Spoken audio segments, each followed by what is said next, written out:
Last time you and I spoke, we talked about ketogenic diets. We talked about a traditional ketogenic diet and a modified ketogenic diet, which kind of led into some different side conversations, which once I watched the whole thing, I realized there were so many more things I wanted to talk about. Whitney and I were having conversations about it because, I mean, Whitney's probably dieted for photo shoots, bodybuilding competitions just as much as I have. So I want to bring him up because I think there's two ways we can look at this. We can look at it from more medical perspective, and then there's a real world perspective of losing body fat, right? Just doing it over and over and knowing how to do it. Like at this point, if you knew you had 10 plus weeks to get in shape, you know you could do it. Tim, I'll be in shape. I'll be in shape in 8 weeks. Right. So it's the same thing for me. So there's one thing between knowing how to do it, and there's another of exploring like what is potentially the best way to do it, and also what maybe best in the long term, like when we talk about the health benefits as well. So, but the main thing that I want to dive into first, because I have some pet peeves about it, I still feel that there's so much bullshit out there when it comes to ketogenic diets. There's so much bad information. People will take a little bit of truth and then it gets morphed and it changes into this weird thing. And so people are out there and they have these weird ideas of what a ketogenic diet is or what the benefit of being in ketosis is. So there's some things that I can't even find. If I go on Google or if I go on PubMed, I can't even find information. So one of the things I want to do is pick your brain. I think that's a lot of what we want to do is just pick your brain. And this is like the quest for the perfect diet.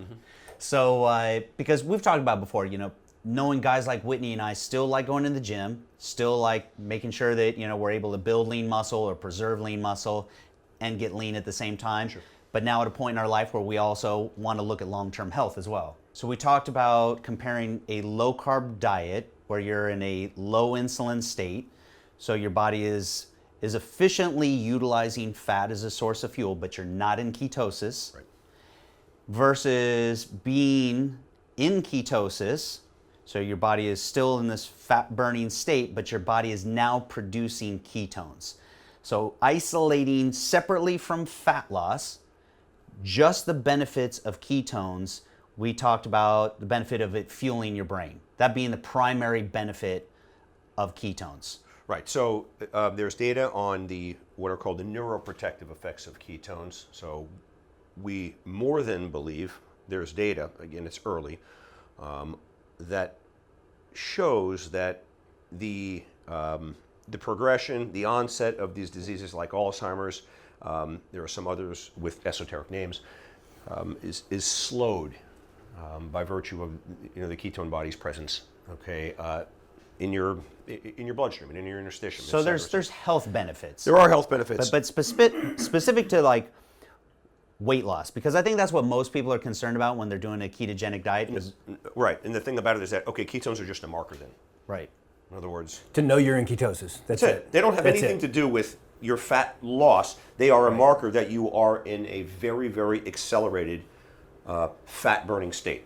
Right. How much ketones or the quantity of ketones that you are producing is an indicator of how fast you are burning fat.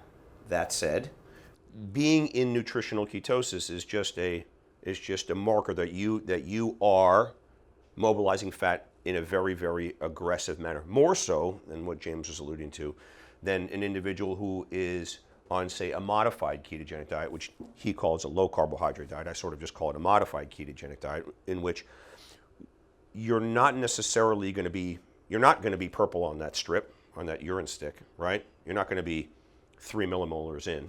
You may be 0.5. So you may just be making right on that edge, which is where I like my patients. Why? Because one of the problems with ketosis, and this is not per the books, this is better than per the books, this is what I've seen and what I know to be true, knowing a lot of people who've been on ketogenic diets, et cetera, is that when you are on these ketogenic diets, again, despite what people say, I can tell you what reality is, you tend to dump muscle, You just do. Even though there's this muscle sparing effect of ketones that you all... And that's everyone's big argument when you get online. We've all read about it. The bottom line is that that's not wholly true. If you go and you look at somebody who's been on an aggressive ketogenic diet, They lost a lot of muscle. You can see the difference. They're going to lose muscle. You guys have seen it. Absolutely. We see it all the time. Experience it. Of course. Yes. You just will. You just will. Even if you're using exogenous ketones and you're trying to play all these games and, oh yeah, this is going to have branch chains, et cetera, you're still going to sacrifice some muscle. I promise you. I've seen it all the time. Hence, and by virtue of the fact that people are less energetic when they're on a full ketogenic diet, and some of them tend to be miserable, some of them. We use a modified ketogenic diet here. Why? Because in my practice, I never want anybody to lose muscle. I want them to put on muscle. And I'm going to tell you, putting on muscle in ketosis, it's not happening. Okay? It's not happening. The only way it's happening is if at the same time you're using androgens. Okay? But for the people who aren't, which a lot of people aren't, right? Okay, for the people who aren't, it's just not going to happen. You may maintain your muscle mass, all right? But in all likelihood, you're going to end up shedding muscle in that very, very catabolic state. Okay? Well, I mean, in order to be in ketosis, your body technically is in a starved state. Correct.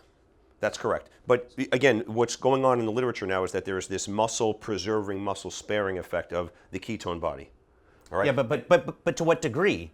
Right, and that's there could be a small degree, but does that offset the amount of muscle loss through gluconeogenesis? Right. This is the answer to that is not in my opinion, because I will tell you that performance tends to falter, okay, a bit when you're ketotic, not to the extent that, oh my God, you're going to, if you deadlift 500 pounds, you're going to go down, you'll only be able to deadlift 225 pounds. And again, that has to do with rep schemes. We talked about that before, but hang on.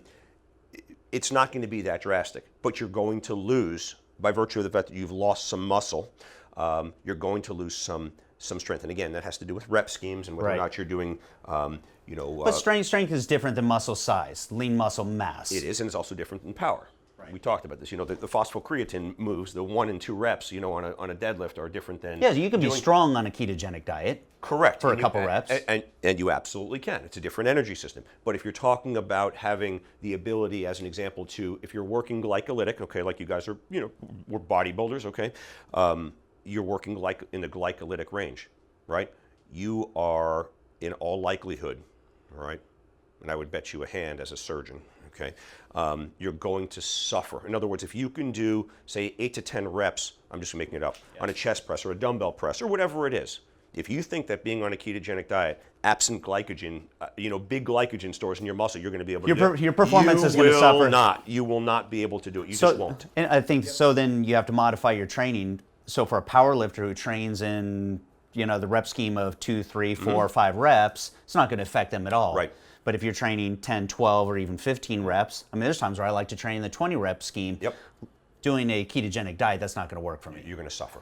So, okay, so here's this goes back to this pet peeve, because again, you read the comments, get on Reddit, wherever you want to get, and you say, okay, but being in a ketogenic diet, being in ketosis has this muscle sparing effect. Mm-hmm.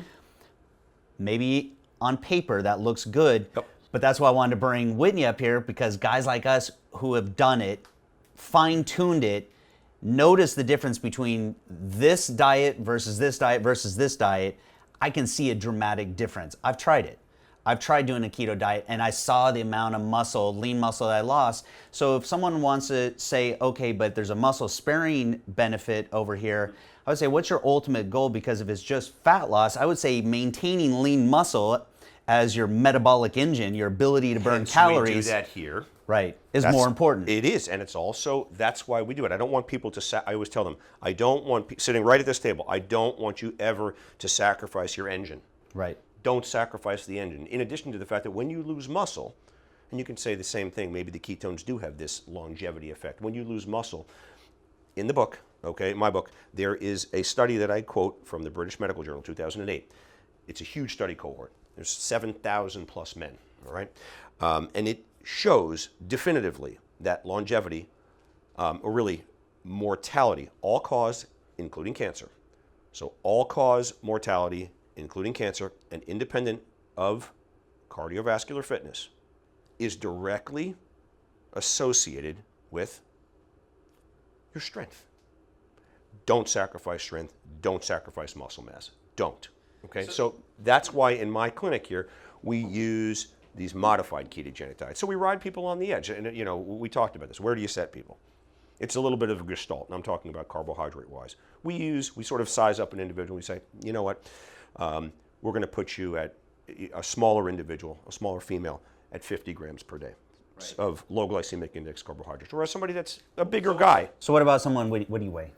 210. So a guy like but Whitney, you're also lean. But if you wanted to be leaner, say you're 9% body fat, I don't know where you are, okay? But say you are, and you wanted to be 7, what would I do? I'd probably, and you may say, oh my God, that's a very small amount of carbohydrates. No, I would set you at the higher end. I'd put you probably at 100. 100 grams of low glycemic index carbohydrates. Below what level? Well, that's a good question. We taper people off slowly because we don't want to remove their energy when you source. say tapering total carbs or the source of carbs, meaning on the glycemic index. Correct, the latter, all right? We leave everybody at one spot. We don't play any games because it's confusing enough for people that come here and don't know what insulin is, right? So we tell them, we give them this sheet that has 3 columns, all right? And we say weeks 1 and 2, weeks 3 and 4, weeks 5 and onward. So it goes 30 to 40, 20 to 30, 0 to 20. And you live there. Right. For somebody like you can probably stomach going right to 0 to 20, so it wouldn't be a big deal because you can tolerate the, I don't like that feeling, or you just eat low carbohydrate, low glycemic. I mean, you're a lean guy, so you do. Right. Okay.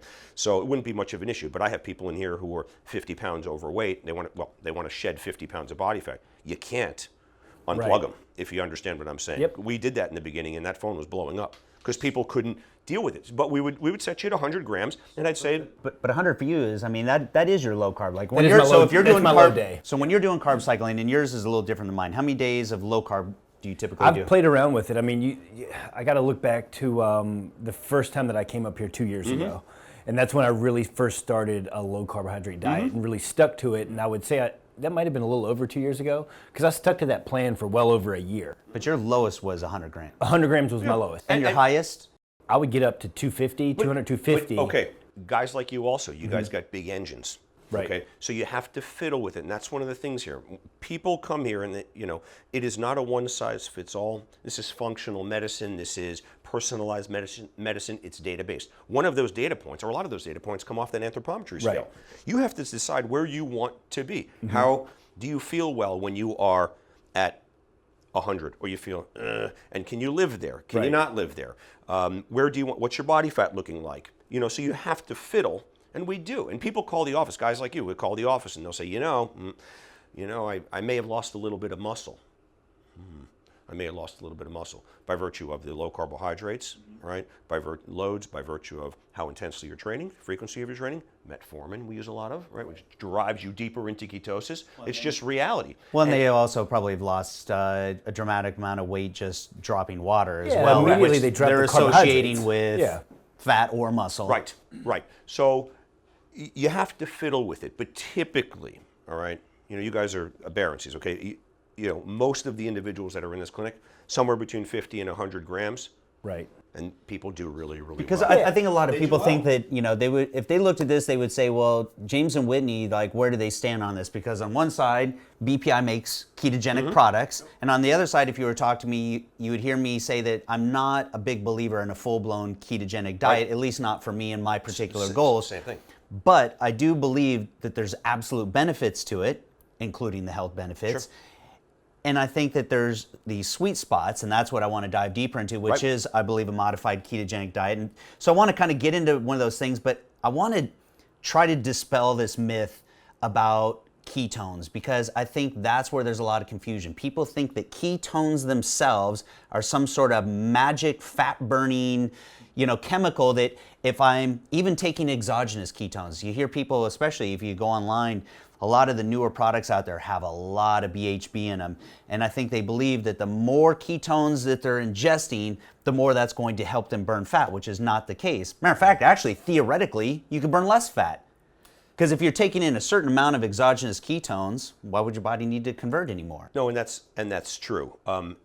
Which is why I tell my patients, whether it's eating olive oil, whether it's using ketones, whatever it is, some fat source, if you will, okay, like ketones, although it's not a fat, but we all know what I'm talking about.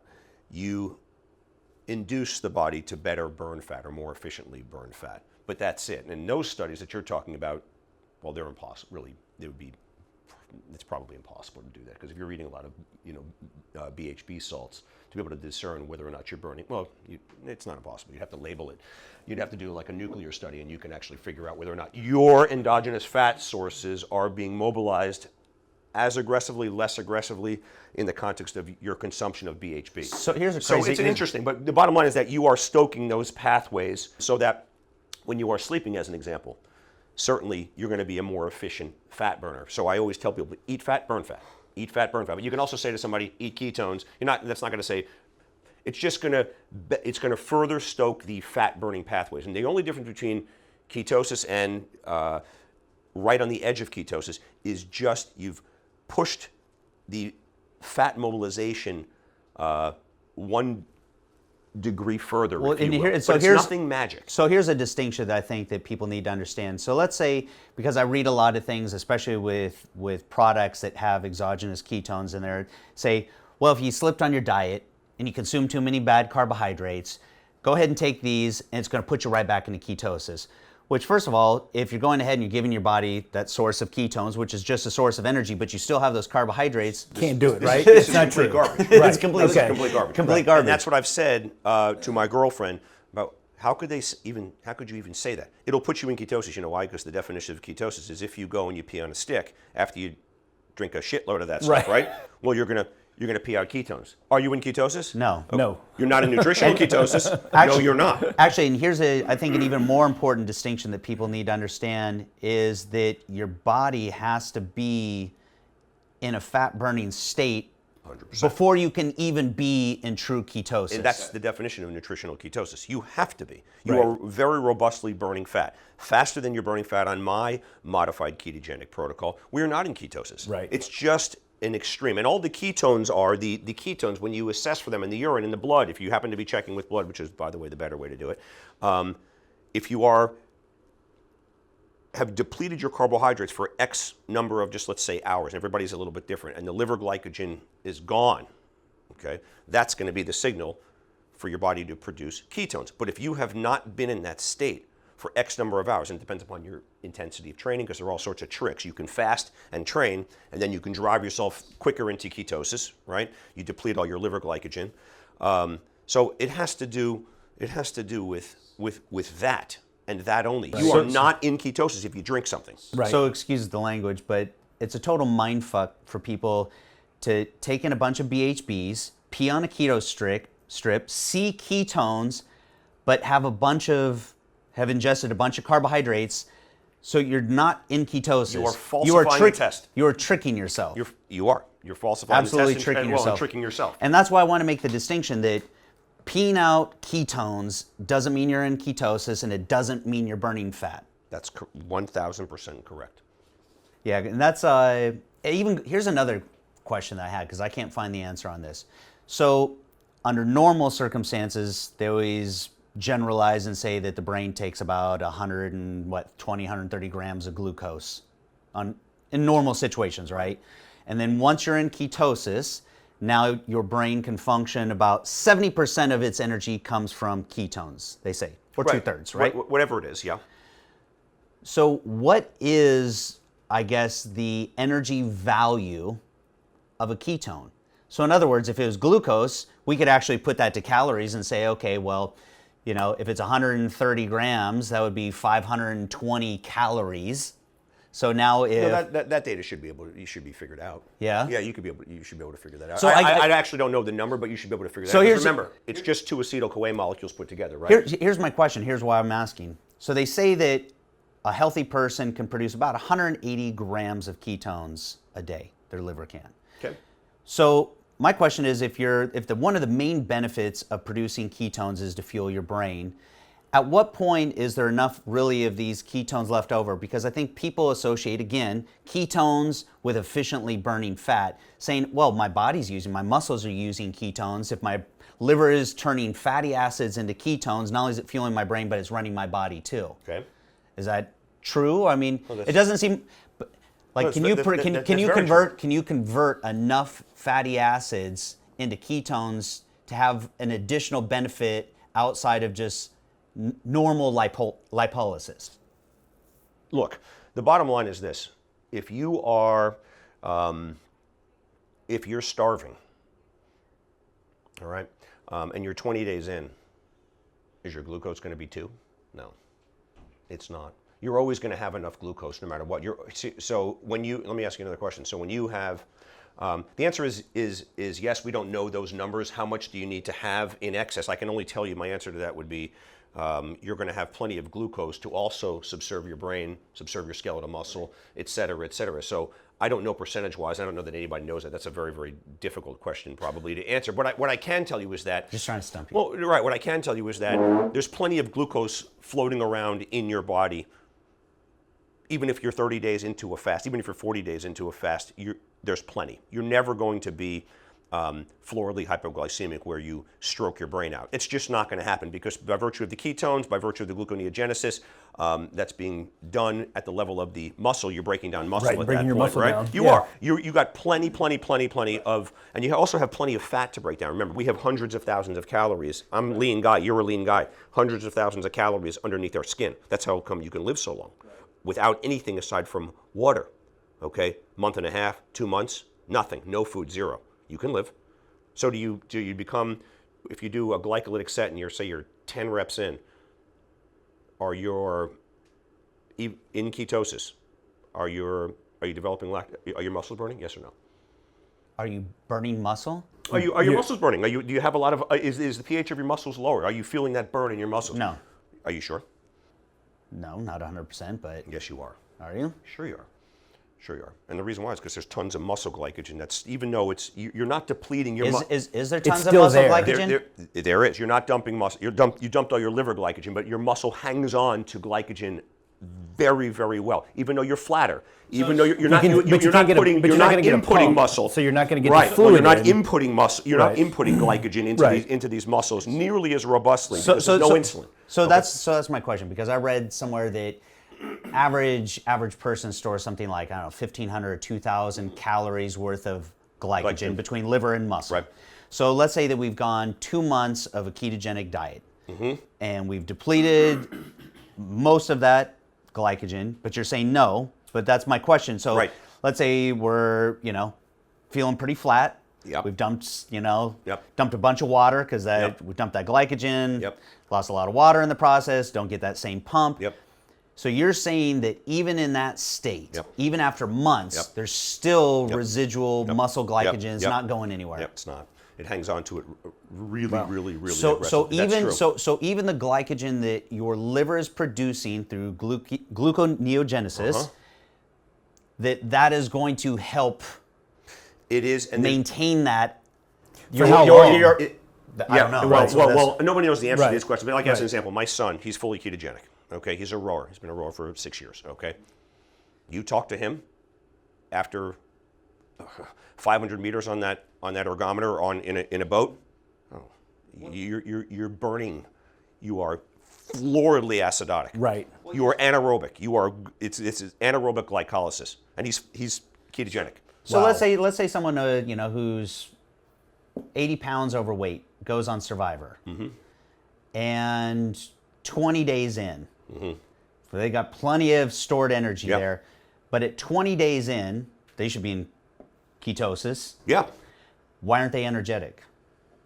Yeah, you're preaching to the choir here. I'm just telling you. In other words, what happens is that when you are, and this is another reason why I don't like my patients in it, is because what gives you that feeling of energy is the glucose spike. Right. Okay, so I always tell people, when you are ketogenic, or when you're even on our modified, the insulin level is low. You're burning fat fairly well, not to the point where you are over the edge and you are purple on the ketones. You may be pink on the stick. Okay. What I do hear very, very often here, and this is my answer to them: go get some keto aminos. Go get a tablespoon of peanut butter. Give your body the energy substrate that it needs, fats or ketones. Same thing, sort of. Okay. So what they are missing, these people, even if they're adapted and they feel, you still say, if you give an individual like this, all right, how many times have you done this? Because I've done this. You're on a ketogenic diet, okay, you're fiddling around, you're really, really low carb, 25 grams a day. When you go to the gym, there's a big difference independent of rep range. Independent of rep range now, okay? There's a big difference between your performance when you are going in there on a fast and when you go in there and you've had, even if it's something like a low carbohydrate protein bar, you feel better. Huge difference. You feel better. There is no question about it. There's just no question. And there's only one way to explain something like that. That has got to be related to your blood glucose levels. It has to be. Well, it seems like, and this is probably my biggest beef with a strict ketogenic diet, is our body seems to have a preference for glucose. If our brain, the most important part of our body, preferentially runs off of it, which, by the way, 500 plus calories, I don't think people realize how many calories that it takes to run that machine up there. But it seems like our body likes a certain amount of glucose.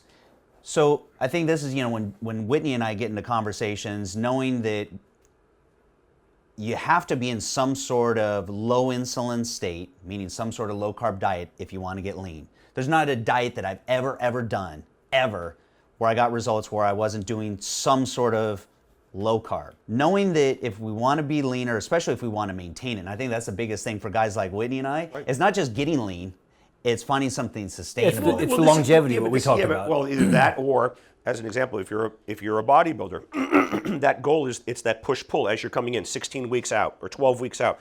You are trying to figure out, how am I going to maintain that muscle, but at the same time lose the body fat? Right.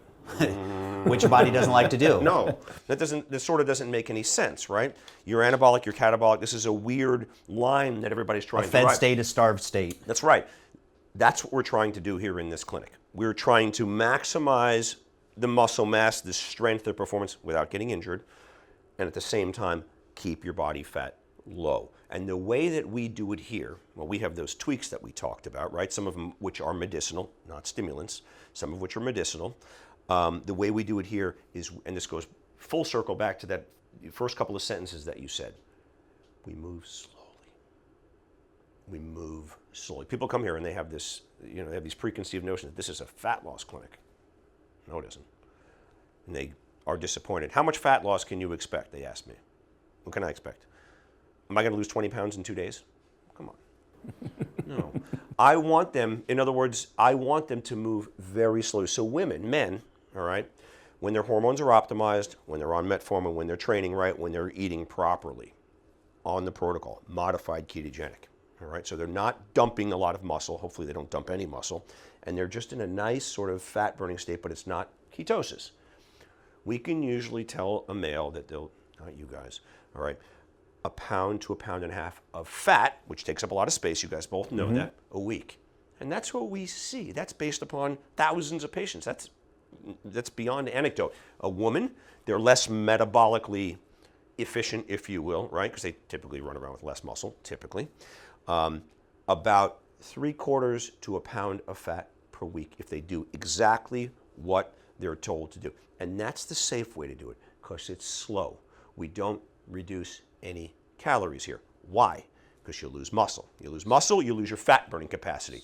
And all we do is we run a macronutrient based diet that is run right isocaloric to their BMR. Where do we get their BMR? The scale, right? It's a very accurate scale. So that's how we do it here. We tread slowly. I don't give people any extra because, oh, I'm a bodybuilder, I want to put on all this Nope.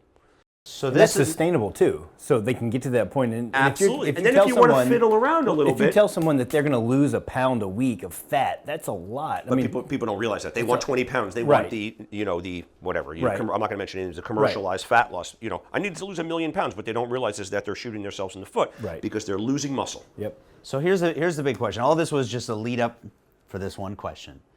So in a ketogenic diet or even a modified ketogenic diet, your macros are primarily coming from fat. Yes, that is correct. Even in in a classic ketogenic diet, as you know, 70 to 75% of your calories are from fat. Yes. In our protocol here, we're a little bit more liberal with the carbohydrates. About, if you were to look at it, it's somewhere around 50 or 55%. Because you and I talked about, even with this product, keto aminos, so the fact that it has the essential amino acids in there, that amino acids can take you out of ketosis. Who cares? And exactly, and that's my point. So here's my question then: if you're only following a very high-fat diet because too much protein along with your fat will take you out of ketosis potentially, right? Yep. Your body's going to convert those proteins, those amino acids, Correct. into glucose. And you're going to have an insulin But spike, if we right? don't necessarily care about being in ketosis, if ketosis isn't the marker necessarily for fat loss, that as long as our insulin levels remain low, And that's for health also. for health also,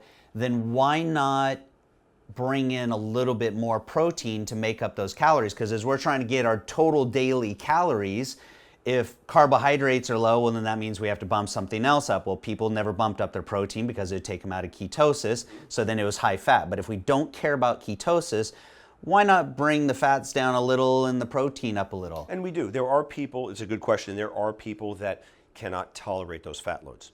Some I people can't. have- It makes me feel, I mean, I just feel awful. My body feels gross. No, and there are a lot of people like that, or people, I get it on Facebook all the time. And I don't have a gallbladder. Well, it doesn't mean you're not producing bile acids and things like that. They're just not sitting in a bag and they're not dumped as rapidly. You can still do this if that's what you want to do. Or you can use digestive enzymes and things like that. We can always spread the fats out during the day, et cetera, et cetera. But your point's well taken. You absolutely can do that. But if you are determining, using as your barometer, your solo barometer of fat loss, what's going on that pee sticker, you got a problem. Okay, and it really doesn't matter. It just doesn't matter. You're kidding yourself. You're with that saying one. that's just the marker, so It's it doesn't just matter. the marker. It doesn't matter. You're still going to be burning and it fat. can be a false Right. marker. Yeah. Right. You're just not going to be burning fat. Transiently, you may get knocked out of ketosis. So what? You're still going to be burning fat robustly as long as that insulin level is low. Right. Right. And it will stay low even if you're using a product, okay, like this that has a little bit of amino acid. You're going to get a little bit of a bump probably. So what?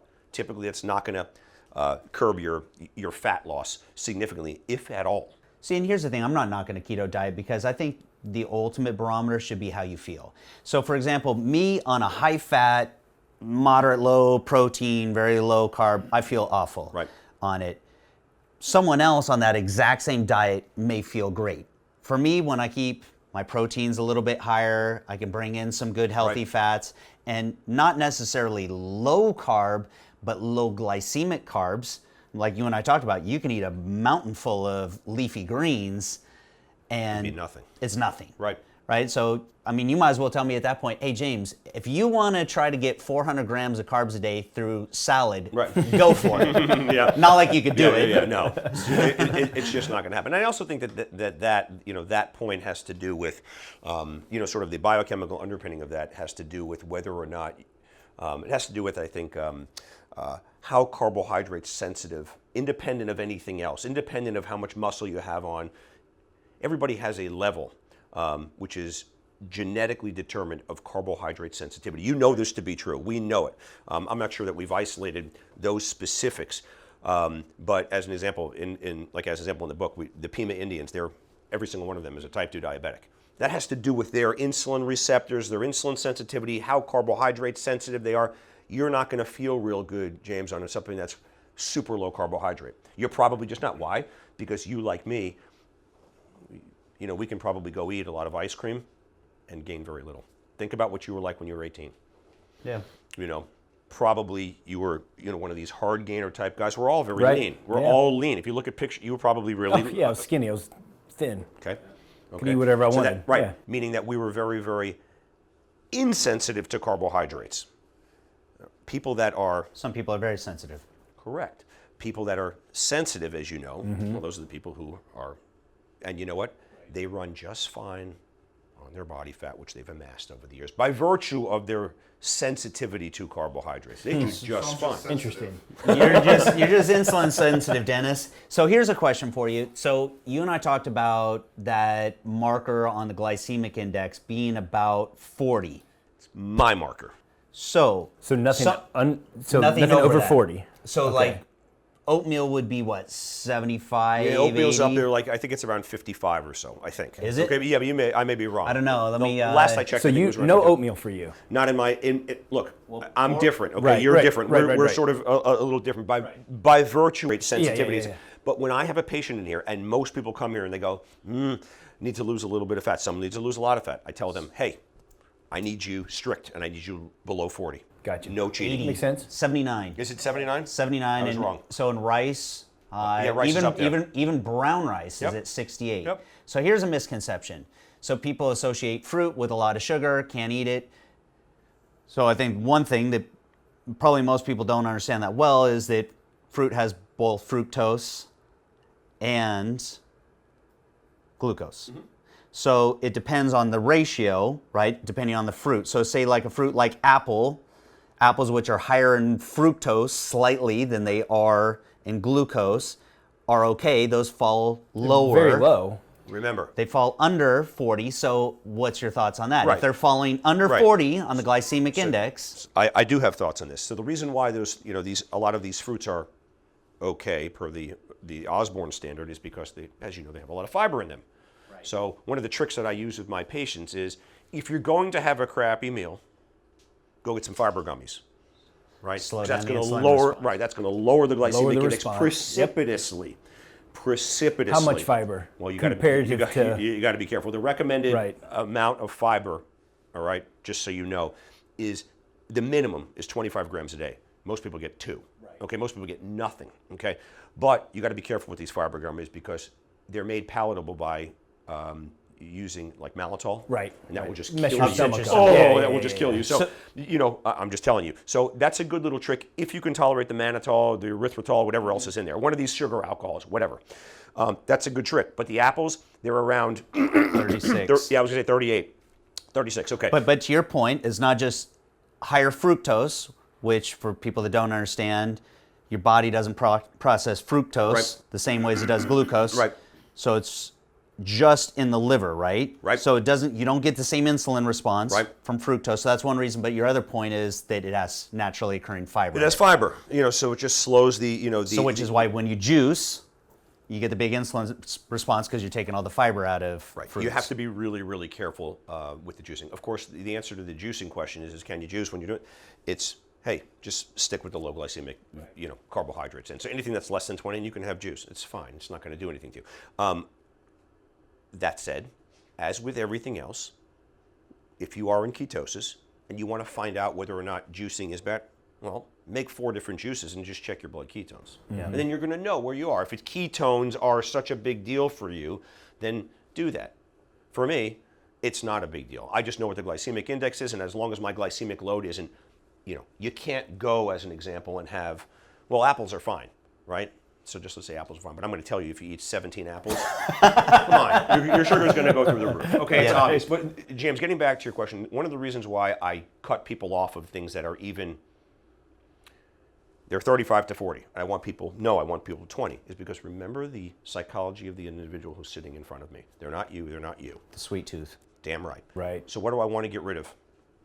Oh, I need something sweet in yeah, my anything mouth. I sweet. need something sweet in You my got mouth. to kill that. That's hard to feel for people. Why do you think diet sodas don't do anything as far as weight loss is Oh, concerned? absolutely. They do 0. Yeah. That's the data. The data is 0 because do they help people that are addicted to that sweet taste? No, they fuel that. Yeah. It's worse. You're just perpetuating that, right? You're perpetuating that. It's the same exact thing why I want people. It's not that the apple is bad. I know it's not, but I'm going to have an apple. Then the next thing you know is that M&M looks pretty good. You know, I haven't gotten rid of that. I want them to wean themselves off the sweet taste. Just the that need taste, for yeah. sweet, the need for sweet, the need for That sweet. makes sense. So for guys like Whitney and I that want to maintain some performance in the gym, right?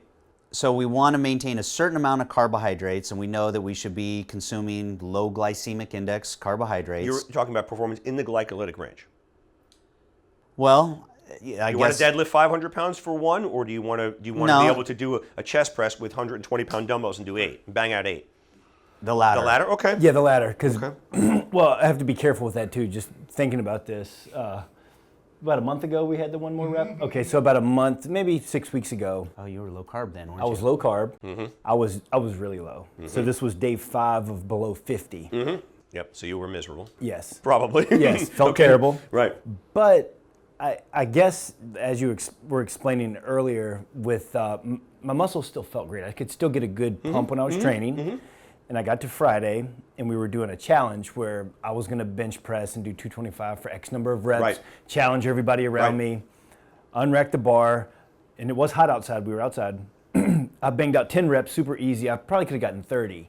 On the 9th or 10th one, my pec rolled up. And I have to say it was somehow connected, probably, wouldn't you think, to being on low carb for about 6-7 days? Yeah, and I will tell you that recovery and injury rates, on these diets, there's no question that they're higher. Right. There is no question that they're higher. So would you attribute some of that? So we know that when we're eating higher carbs, our muscles are storing more glycogen, therefore holding more water.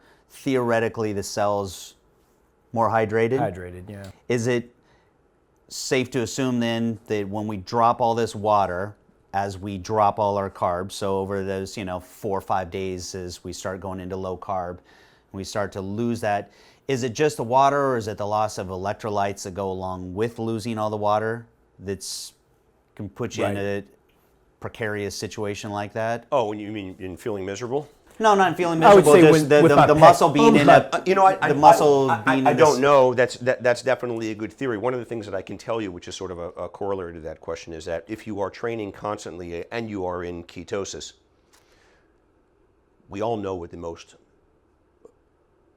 potent recovery hormone, if you will, right, is probably insulin. Insulin. Okay. Yeah. Well, when you're running around with none of that stuff, and you can check your insulin level, right? And your insulin level on a ketogenic diet is going to be 2. Your recovery capacity just sucks, and it just does. Have I gotten injured more so being on these low carbohydrate regimens? Right. You're damn right, and the reason why is probably because I'm not allowing for ample time, for recovery between heavy workouts. Right. And you need to factor that in. It's funny though. I'd never really put 2 and 2 together until you just said it now. But the people that I know that follow low carb regimens do seem to have more injuries, even myself. So after our last visit, you got me so kind of in this low carb phase, and so I went very low carb. And Friday went into the gym, had a good workout, and I was so miserably sore in not a good way. I like being sore. Yeah. We all Right, chase yeah, love being that sore. feeling. This was an achy, kind of miserable sore. I just felt like my body was unhealthy at that point. It take you days to get out of it. Yes. I mean, more so. Yes. Yeah, but you were still trying to recover. You didn't just eat a lot of carbs after that soreness. I didn't right? eat any carb really. I was some, but very low. Yeah, you're going to suffer. You will. So I that's what this whole conversation is about. Is I see the benefits of a ketogenic diet. Yep. We talk about it all the time. So I know that there's the health benefits. Know there's the weight loss benefits. It's just trying to figure out what that sweet spot is. And I think it has to do with your goals. I think if you are in this to bodybuild and you are into hypertrophy your muscles, you are not going to do real well on these ketogenic diets, Right. which is why bodybuilders don't do that. They do it only when they're Trying to get lean. yeah, That's and they it. sacrifice Yeah. muscle. So guys like Whitney and I that aren't trying to get any bigger. We're at a point, I mean, I don't know about you. Yeah, I'm just not wanna trying be to in get good bigger, shape. not trying to get any stronger. I've been the same size for a long time. I'm happy being here. Would always like to be leaner, especially consistently. So that's my goal is, how do I maintain lean muscle, still feel good in the gym, and stay lean? What you need to do, and we talked a little bit about this, it's the same thing, it's the same conversation with people with their biochemistries. It's just a matter of experimenting. So for you, James, what you need to do, and same thing with Whitney, you guys have done this, all right, but you really need to make it into a science project, okay? Everything here is data-based. We're always looking at data, right? So what you need to do is you literally need to try to control everything and just start manipulating, right? Manipulating the macros. Right. And you know what? You don't have any immediate goals. In other words, you don't need to push the system. It's like the force equals mass times acceleration type of thing. In other words, you need to drive the system hard one way if you want to, I'm going to use the words, I don't like it, bulk up. Right. Okay. What does that mean to a bodybuilder? Eat Coke, drink Coke and eat pizza and popcorn and Skittles and things like that. And they're going to, become huge, and then they'll taper it down. That's not the goal here. The goal here is to just sort of stay in one place. I'm not going to say you're going to break world's record strength-wise, because then you need to push the system some Right. way. Some way. You need to push the system. Eat more. How right? big do you want to be? How strong do you want to be? How lean do you want to be? That's it. It really, so you really just have to depends decide. on your goal. My goal has been, look, I want to be able to deadlift 500 pounds at body weight of 170. I can. Right. Okay, great. All right. That's a nice barometer for me. All right. And I want to be able to squat into the fours at a body weight, low body weight. Great, I can do these things. I'm not much of a bencher, so I don't sort of gravitate towards it. Sure, would I like to do it? Yeah, but I'll probably get injured, or I'll probably have to push the system harder. Right. You know, in other words, eat a lot in order to get to bench. Right. But then X you're number of weight. sacrificing maybe your goal for being Right, lean. and this is the conditioning. problem. So you have to decide, what is your goal? Correct. What is your goal? If it's just a matter of staying where you are, maintaining a really, really great degree of fitness, muscularity, leanness, right? You can do that on these modified ketogenic protocols. We do. But if you want to push the system one way or another, you're going to sacrifice something. 100% you're going to sacrifice it. You cannot do it. You know, you can't have your cake and eat it too. It just doesn't happen. You can't just say, well, I'm gonna get strong. I'm gonna get really, really strong, and I'm gonna maintain, you know, this degree of leanness. No, you're not. Not going to happen. I can assure you you're not, because you're It's going to not have to gonna work. push the system. In other words, you've got to nudge the system a little bit. How are you going to nudge the system? I got to eat more. Right. That's the funny thing about this conversation is you're talking about two guys that have done that through you know, our careers in the gym of experimenting what works. I mean, one of the best things I ever learned from a bodybuilder that was very successful is he took copious notes every time he did a diet, and he approached it with the scientific method, which is just changing one variable at a time, being very patient, measuring the results, coming to a conclusion, trying another thing, and over time he found what worked for him, and that was his takeaway from the whole thing is what works for me isn't going to necessarily work for you. 100%. And that's my big thing with a lot of these magic diets. Like the ketogenic diet is being touted as like this miracle weight loss thing, this one size fits all. And I'm not anti-keto. I just want people to be better educated and to understand that you're not going to have the best of all worlds. It depends on what your goal is. If you want to lose a lot of weight, a lot of fat, hey, it works. Absolutely works. And I do have patients in here, literally, they'll come here and they'll be, you know, my height, so 5'7", and they'll weigh 350. And you know what I tell them? And this is, I mean, right or wrong. Look, you know, the modified ketogenic diet is fine. This is a very, very small percentage of my patients. But for you, you probably need to go on a full ketogenic diet. Let's get that body fat off you. Why? Because I am worried about the potential inflammatory effects of the body fat on them. It does terrible things to their glycemic control. They're all insulin resistant, and these are the things that are going to kill them. Right. All right. I'll deal with the muscle. I'll put them on I'll slow the fat loss down and start allowing them to gain some muscle, you know, in time. But we gotta. And I've also, and this is more radical, and I don't like it, but I have said to people, you're going to die. And I send them to the bariatric surgeon. Wow. You're going to die. You know, they'll come here, they'll be 5'7", they'll be 450. We've got a problem. Yeah, because at that And you can't even, and what am I going to say? Hey, you just need to go on a modified keto. Right, Do you actually right. think that's going to work for those people? no, and at that point, There's no chance. Trying to preserve muscle mass is completely out of the question. I'm not You need worried to get about the it at weight that off. point, right? That's Yeah. correct. Again, it goes back to what your goal is. You know, it's funny having this conversation because over the past, I don't know, how many years would you say the term bro science has been? Bro like, science, 6-7 years. 6-7 years, whatever you know, and been. it's got this negative connotation to it, right? That you got a bunch of guys in the gym that are just following the same, you know, Protocol. This is protocol weird, that, what- you know, yeah. and that there's no rhyme or reason to it. There's no scientific or anecdotal evidence that supports it. The funny thing is, I don't necessarily feel that same way because I feel that it's still a science. It's a scientific method that for certain guys, depending on how you do it. Now, if you just blindly take someone's advice, okay, that's one thing. But if you're going about it, and like you said, figuring out over time, being patient enough to figure out what works for you Based upon your goals. because no other body is just like yours, then bro science isn't such a bad thing. No, you just need to. It's funny to say that to a doctor. Right. You just need to understand. You just need to understand what your goals are, and then you need to move towards those goals, with whatever you need to do, macronutrient wise. All right.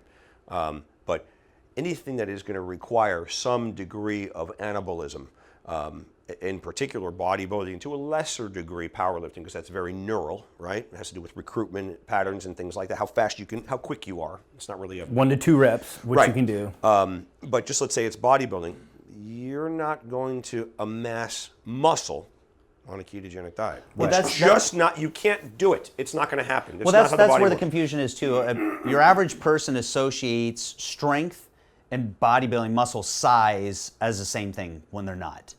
That's the biggest difference. Definitely not. That's exactly right. So it's really bodybuilding or muscle hypertrophy, and strength is somewhere up there, and then power is way down here. Right. Because you'll It's get a way lot down here. You'll get a lot of guys that'll go out there and they'll be a power lifter following a ketogenic diet. Yep. And so then they'll start pulling in things like, well, the muscle sparing benefits, and look at me, like you said, deadlifting 500 pounds, and use that as support that you can be on a ketogenic diet and build muscle too. Right. When that's stupid, and they don't. Is that scientific term? It's just stupid, because what they're not realizing is that powerlifting is very much their ability to lift that weight. While they like to assume it has to do with muscle size, that's a small amount of it. It's just that they are so well practiced at recruiting those muscles quickly. Right. That's what that allows is them form. To, yeah, and that's right. like It's a said, lot of technique. neurological. That's yes. what I just like it because I just like it. In other Me words, too. it's a fun sport. You guys, like bodybuilding, you like the big muscle. I like them too. All right, but I always like to think, I think that. It's nice if you can have a good hybrid. In other words, you can be. A lot of bodybuilders they look strong, but they're not very strong. They're not strong. They're just Yes. not. All right. I would like to be able to, and I think that this is probably what everybody would like to. You sort of want to look the part. You also want somebody, get you You in want the to be gym. able to do it. Yeah, you want to Yeah. be able to do it. Yeah. And, but that's just me. But I think that's probably most people. They want to look good. They want to be strong as well. Oddly enough, I think a lot of people, at least these days, don't care about the strength as much as they used to. I think. I mean, you it's see a lot of aesthetics. it's just the way they look, and that baffles me because I love lifting heavy weights. Well, I think you're starting to finally see, a lot of people that are looking towards functional fitness. Yes. And I think even CrossFit, things like that have helped that it's not just about Right. how you look. It's, what can you do with it? Right. You look great, but Right. what can you do with it? Are you actually athletic? Right.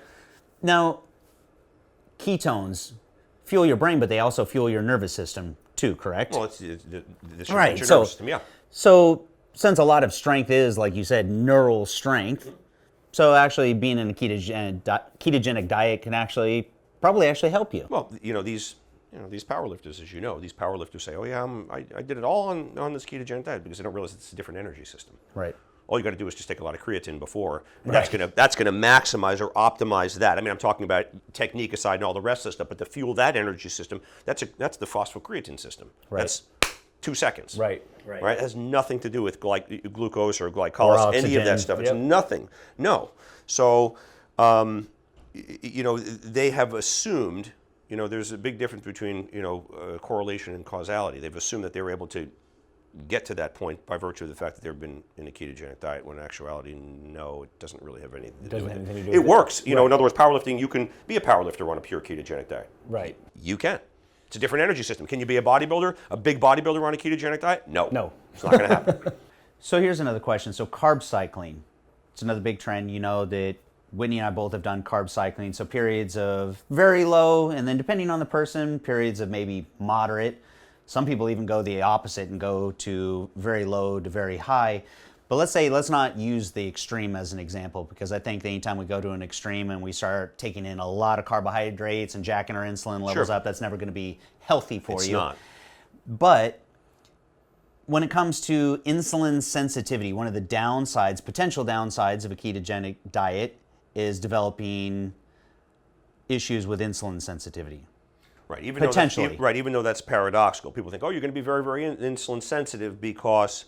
It's a good counterintuitive, question. right? Right. You're going to be very, very insulin sensitive because all your insulin receptors are going to be upregulated because there's no insulin floating around. So your body is really, really sensitive to it. When in actuality, what ends up happening is that your body sort of loses the ability to even utilize insulin because you're not using glucose as an energy source, if you will. You are, but you're not. It's gotten lazy. It's gotten Because lazy. it hasn't had to work. Correct. It's gotten lazy. However, so you may see a little bit of a bump in your hemoglobin A1C, right? So your long-term measure of blood glucose control may actually go up slightly when you're on a ketogenic diet. And you go, uh-oh.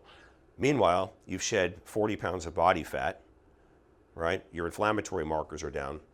But what's the real barometer of whether or not you are doing something good for your body? Because you think, oh, my hemoglobin A1C is going to go up. That's bad for my body, right? That means I can't really process blood sugar really well, and I'm less insulin sensitive. Check a fasting insulin level. That's the difference. It's going to be really low. So Does that make sense? Yes. That's the big thing. That's why you Yeah. can't get tricked. Yeah. You check a hemoglobin and say, why is it going up? So Because what? you So are what? a little What? bit insulin Right. resistant. So what about that in a carb cycling scenario? So let's say that 5 days of low carb, and then maybe it is 2 or 3 days of maybe they're just a little bit higher.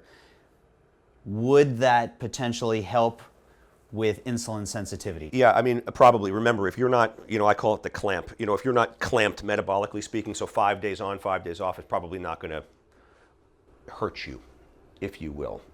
Whereas if you, as an example, if you were fully ketogenic and say you'd been on for 6 weeks or 12 weeks, and I don't know the data on this, I don't know if it exists, but if you were clamped, in other words, your metabolism is you are keto adapted, you're going. You are functionally insulin insensitive at that point, not sensitive, Right. okay? So, and I don't know what this looks like, but my guess is that if you were to have a big bolus of carbohydrates, your sugars are going to probably go straight through the roof. Yeah, I mean, your body's going to have all this glucose Right, and in you're your not- blood, you're- right, and you're not and gonna your body know won't what- produce enough You're right, insulin. You're not going to process it, and I don't know what the data is on that. You'd have to check. You'd have to check serial. Like an oral glucose tolerance test after being on a full ketogenic diet. That said, and I know this from personal experience, and my friends and family members have been on ketogenic diets. If you do that, and you are clamped, this is why I call it the clamp. If you have crap to eat, right, and your sugars run up, I can tell you that when they do come down, don't think your body is going to be out of ketosis. If you go right back on, the eating regimen, you're not going to take 3 days to get that- back go to right ketosis. back to That's ketosis. why I call it the clamp. In other words, you're metabolically clamped. That is if you go back into a ketogenic diet. Right. My concern is long-term sustainability. It's kind of like, I'll piss off all the vegans out there, all my Right. vegan friends, which is half my family. And the reason I use it as an example is because I've watched every single one of them at some point or another go back to eating meat. Right. I've even watched it after crazy periods of time, Oh, 10 really? What 15 What years. was the and reason, though? What do they say? sat in a restaurant and a steak walked by and they That went, was it? Yep. man, Right. and they ate it and said, what was I doing? Right. So my concern is what happens when you do a ketogenic diet over a long period of time and you become insulin resistant and then you start going back to eating the way that you did before. Well, eating the way an individual was before, I assume, is eating badly. I Well, don't know. eating a lot of American diet, eating a lot of Right. high glycemic carbs. Right. See, my thought is that, and the body's very smart. My thought is that the body probably transitions over fairly quickly. It has I to. would assume. Right. Has to, otherwise you're going to die. Yeah, exactly. Your blood sugars are going to be through the through the damn roof. So I would assume that you probably transition over very, very quickly, and then your insulin sensitivity. Then you just start producing more insulin. You stress the pancreas more. Which is one of the reasons why being on these low insulin diets is also good. There's less pancreatic burnout because you're not constantly secreting insulin into the bloodstream. And one of the reasons why people become insulin resistant, and a lot of people don't know this, is not because so much you become peripherally insulin resistant at the level of the cell. It's because your pancreas burns. Like every other organ So burns. you can become insulin resistant by not having any carbohydrates or very low carbohydrates over a long period of time, but can't you also become insulin resistant by having too much carbohydrates over a long period of time? That's called type 2 diabetes. Right. Yeah, it's type 2, that's type 2 diabetes. Right. And that's due to what I was saying, that's due to peripheral insulin resistance at the level of the cell where the insulin receptor is, and also because the pancreas just gets burnt. So there are a lot of anti-aging guys, I'm not going to mention anybody, who use low doses of insulin to offload the pancreas.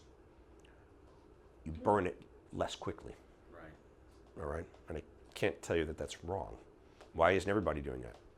Well, because it's dangerous. So Fooling with insulin. That's. you have to be careful, but there's very, very solid and sound logic in that. So for me, going on a carb cycling program, one of the nice things about being on low carb, you could eat some fats. Yep. I could eat some peanut butter, some Yep. things that I Absolutely. miss. Absolutely. Because normally if I'm on a low fat diet, I'm usually on a little bit more carbohydrates, so I'm not getting those fats. Right. Then when I transition into the high carbs, now all of a sudden those little cravings I had, some oatmeal, some rice, have a little bit of it. Because that's the upper end of the glycemic index for Sure. the type of carbs. I'm not, well, that's not true. Sometimes I eat cereal. Right. So then let me ask you another question, James. Why is it that you ever go on a low-fat diet? Is that something you've just experimented with? Why would you ever do that? Define low fat. Well, you said it. Is it only because you wanted to have more carbohydrates? Yes. Okay, fine. I understand. So that's my general rule. Okay. So that's my general rule. If substitute one energy source for the other. If I'm high fat, Yeah. then I am low carbohydrate. Okay. If I'm low fat, which Right. one Well, did I just say? Right. But so high fat, low keeping carbohydrate. So you're only high manipulating those carbohydrate, two low energy fat. sources, and the protein always stays the same. Pretty much stays the So same. that's an easy way to do it then for you. And I found that it's sustainable over a long period Right. of time. During those periods, as long as I'm not eating high glycemic index foods, I'm not overdoing it on carbohydrates, Right. then what's the downside? There is no downside, really. So it just comes down to preference. Because really in those two, almost being able to find a sweet spot for myself, which is in a low carbohydrate, almost starved state, Right. can burn fat Right. more efficiently. Right. Because when insulin levels are low, Yeah. we can burn fat. Of course. When I eat more carbs, insulin levels are higher, not going to burn fat, but I'm also a little more anabolic. So I can go into the gym, train well. So it's kind of alternating between those two states. Between and how often? In other words, you stay on for 3 days or 2 well, that's the thing days? that we've talked about. We've all played around with different like how many days periods of and- time. And and then if you were to get more into the bodybuilding world, where they would say is, okay, they're going to go all the way to that point right before they hit ketosis, Right. before they feel that they're going to become catabolic. Sure. So they're going to deplete over a period of days, right before they hit that stage where they're They're still catabolic, but anyway. I mean, Right. if you're pink on the strip, you're catabolic. well, but they're are. not. But they're not pink. How are they checking? In other words, what are they? Well, I mean- in other words, I'm saying, what are they using? Are they using blood ketones and just saying, okay, if there's no detectable ketones, and they're just, I mean, where are they? Because remember, Yeah. ketones is 0.5 millimolars. Yeah. So if they're 0.1, Well, if you look at a lot of them, it's right before you hit pink. So right as they hit that point, and that's the thing, then you got to play with it and see. Some people hit it faster. Right, Some people absolutely. can hit it in 2 days. Depends Some upon people the it training, takes yeah. 5 days. Yeah, absolutely. So I think that's where the cycle, of low carb to high carb really depends on one, your tolerance to Yeah. carbohydrates. Yeah. How fast you can deplete your carbohydrates, what your workload looks like. If I'm in the gym doing a lot of high reps, high intensity exercise, then of course I'm going to deplete it faster. Sure. Someone who's in there doing lower reps, more strength work, it's going to take them longer. So Sure. I think that's, again, even if you're carb cycling, there's no one size fits all. no. And I mean, yeah, the only way to really do it is just to, take 6 months and really experiment. Learn your body. 2-day intervals, then 3-day intervals with it, and keep the macros. You're fiddling with the macros, and they've got to be on point. Keep the protein the same. The other thing that you have to be careful of is that on those days, I would assume that when you're doing high fat stuff, low carbohydrate, are you doing what's your rep range like? On which days on the you're low carb? Yeah, so are you doing So a on the lot low more carb- endurance work, or what are you doing there? On the low carb days, Yeah. I do lower rep ranges, more strength work. Okay. Unless if Fair I was enough. No, that's- if I was I trying get it. to if I was trying to deplete, that'd be different. Right. I'm not trying to deplete. I'm just going through, usually just letting the depletion happen on its own from a lack of dietary carbohydrates. Right. If I was trying to deplete Right. faster, then I Right. would do, higher rep Right, that's ranges. what I was wondering what you were trying to do there. Yeah. Yeah, so no, I do it more based on how I feel. Uh-huh. Like if I go in and I try to do high intensity exercise on low carbs, especially by day 3, I feel like crap. I don't want to feel like crap. Forget it. So I go in there. That's why I do more steady state cardio. Yeah. That's when I'll go ahead and I'll do my lower rep ranges. Right. And then when I bring in a little bit more carbs, Yeah. I bring my rep ranges up, Yeah. and I also bring in high intensity interval training. Yeah, which makes perfect sense. Yeah, that makes perfect sense. I mean, that's perfectly logical. So, but I mean, look, you said it though. I think everyone, like the way Whitney does it and the way I do it, there's similarities there, but what works for him may not work for me and vice versa. But I think a guy like Dennis who's sitting right here, he would say, oh my God, that sounds like a lot of work. My argument would be you have to live with your body for the rest of your life, so why not learn it? Absolutely. And it's not that hard either. I mean, it's really just not, I mean, it's not that hard to fiddle around a little bit, and over some time, and then you've got it figured out. I pretty think much. it's hard though when there's so much bad information. Oh, I think that's when it's hard, and that's Yeah. why I get frustrated, and that's why I want to sit down and have conversations like Yeah. this, because I read the stuff on the internet and I go, "Fuck, no wonder people are confused." Yeah. I mean, look, you get on a keto forum, people will go off on a tangent, and they're only not even half informed. Yeah, no, we have a Facebook forum, okay, and we've got about 1,500 folks in there, and people ask, a lot of esoterica. It's exactly what you're talking about. So there's all this esoterica, or you have to be at 0.6 millimoles. Right. And I usually tell them, stop.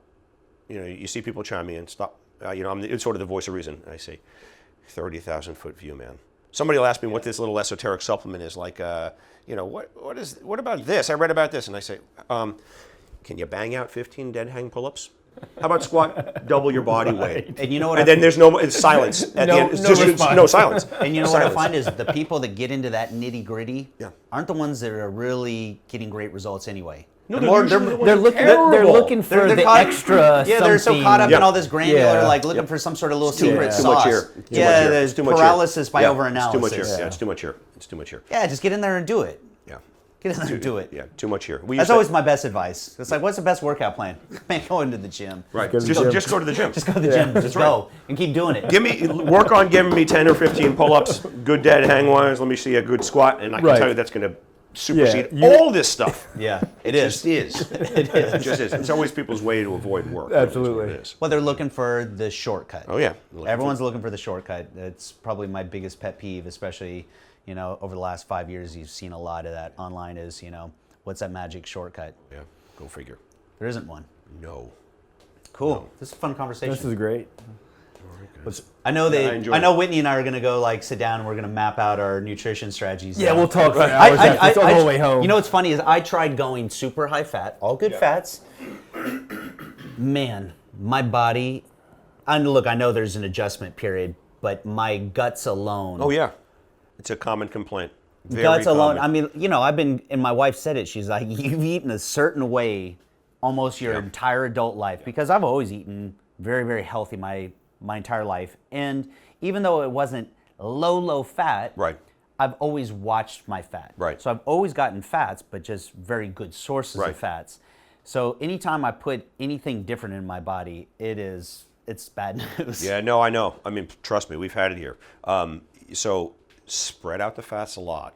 I don't know where you were at, but if you were at 110 grams or whatever you were, okay, just really spread them out. You have to make an effort. Let me put it this way. Even good fats, taking avocado, almonds, good clean sources, even for me to get that amount of fat in a day. So you can't do it. Yeah, you can't do it. I know. I don't feel know. good. Well, what I would do is I would take you guys got on the scale, right? I assume. Yeah. Yeah. Get on the scale and just start working. Right. And what we do here, right or wrong, because there's this tendency to go bit lower protein for a variety of reasons. We don't need as much, et cetera, et cetera. Who knows? We use a gram per pound of lean body mass For protein. That may be aggressive. See, that's still a line in my mind. It may be aggressive. And then we set, you guys would be at 100 grams of carbs. There's no question. Okay, Right. either. All right? And I know you guys have fiddled. And then you backfill the fat. That's it. See, That's it. that's the equation. That's it. But that's it. But that's his diet. Yeah, that's for what the I do. most part. That's his diet Yeah. and my diet. It's standard, and the total calories are your BMR. Right. And you guys may say, well, I need to be in surplus. And again, now that's a bodybuilding thing. I create deficit in my clinic. Most people need to lose a little fat. Right. A very small deficit. I set them at their BMR. I reverse engineer all their macros in that way, and they create a little bit of deficit by training 5 days a week. That's it. That's it. You know what the big thing is, the source of fat that I am tolerant to because I've used it for so long, and I think Whitney has too, and now it's trendy because of keto diets, is MCTs. Oh yeah. Yep. I've used MCTs Forever. ever since, I mean, I probably started using MCTs in like 97. Yeah. I read about him in, do you remember Bill Reynolds? Used to be the old editor-in-chief of Muscle and Fitness. Of course, Bill Reynolds. But remember who was the MCT, the maven of MCTs. When you bought his product, his whole protocol, you got a big bottle of MCTs long before anybody was talking about it. It was John Perillo. Yeah. Perillo. Yeah. You remember Perillo? Oh yeah. I mean, that is 80. I forgot all about 88, that. I was a kid. 87. Perillo. So I was showing Whitney that Bill Reynolds co-authored a book with Negrita Jade. I'm not familiar. Yeah. She was a pro bodybuilder from the late 80s. Oh, that book. It's called Slice. Yeah. And the funny thing, Slice. Slice. Uh-huh. Yeah, talking about you go through different stages of getting lean, from ripped to shredded to diced to sliced. Right. And at the very end of it, she laid out because she was talking about for women that it's really hard to diet. Being a woman, that especially women can get lean in their abdomen, Yep. but to get their legs lean is really difficult. Yep. especially following the same diet that a man would normally Right. follow, and that she had to be more patient, more calculated. Right. So she laid out this carb cycling strategy. And the funny thing is, one of the essential pieces of it Right. was MCTs. MCTs. And if for nothing else, that when you're dropping your carbohydrates down, Right. unless you're trying to drop your total calories down, you can only bump your protein up so high. Right. So you got to bring some sort of energy source back in. Oh, I mean, 100%. 100%. So, I mean, people call, people email and things like that, and we're always telling them, look, I'm not losing body fat fast enough. This is the usual, should I drop my calories? No. No, don't. No. No. Worst thing you can Switch do. your energy sources. Just a little less insulin signal, drop the carbohydrates down, bump the fats. That's one of the things that I Bump the do fats. like about a ketogenic diet, the trend. How about that? The trend of, because there's multiple things I like about ketogenic diets. I feel like I have to say that a lot right. so people don't get so upset at me, ragging on keto. But one of the things that I like about the trend of it is people are starting to realize that in order to lose weight, that it's not about dropping calories. Matter of fact, if anything, they're eating more calories than they're used to. It should be. I had a conversation with somebody on Friday of last week. When you come back here, do I want you eating more or less than you're eating now? And they look at me like, I want you eating more. I want more muscle on your body. I want you to have to feed that animal or that machine. And they look at you funny. Yeah. You gotta eat. You've got to eat. You cannot reduce calories and sacrifice muscle. You're just pulling your horsepower out of your motorcycle by doing that. You can't do that. Well, cool. We got to drive back to Fort Lauderdale. All right, man. So appreciate Awesome. the time. That was It was awesome. I enjoyed it. Good stuff. That was fun. Thank I like you. these conversations. Thank you, man.